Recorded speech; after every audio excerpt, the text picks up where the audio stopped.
Hello বন্ধুরা, good morning.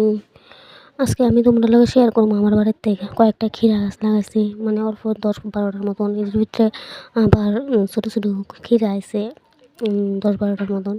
এদিকে দেখো আমি ঘুমের তুইতে রান্না বয়ে দিছি, কচুরি পাপ দিয়ে রাখছি, মানে জল ঝরানো লেগে। আর এদিকে ভাত বয়াইছি, আবার এদিকে বসে চা খাইতাম।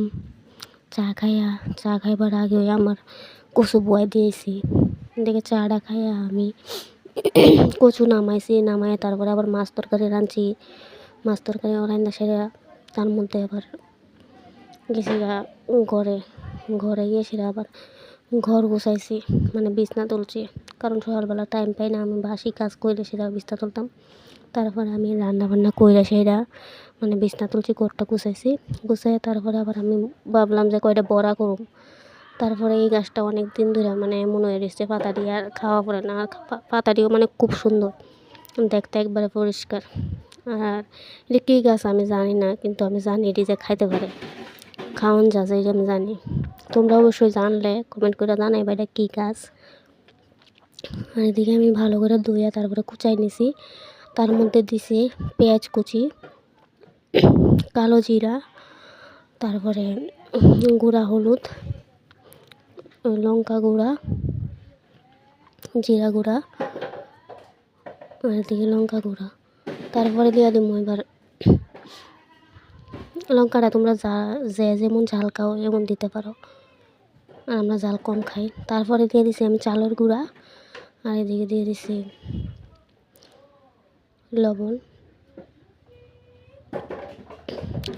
লবণ দিয়ে তারপরে আমি ভালো করে মাইক্কা লইছি। তার মধ্যে আমি তেল গরম করে রাখছি, তেল গরমের মধ্যে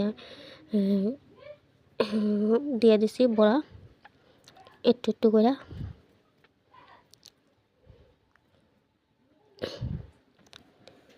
আমি একে একে মোটামুটি সবই দিয়ে দিতেছি।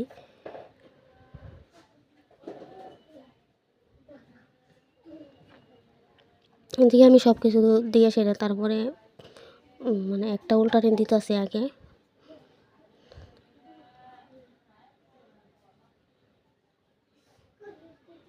আমার মানে মোটামুটি একদিকে হয়ে গেছে গা, তার লাগে আমি একদিকে উল্টে দিতেছি, আবার অন্যদিকে অনেক লেগে। এদিকে আমার মানে পুরা উল্টে এসে লেগেছে। এবার দেখো কেমন হয়েছে। আর কে কে আমার মতন এমন বড়া ভাজা খাইতে ভালো পাও অবশ্যই কমেন্ট করে জানাইবা। আর এটা কে কী গাছ বা কী পাতা এটা আমি অবশ্য জানি না, আর আমি এদুরে জানি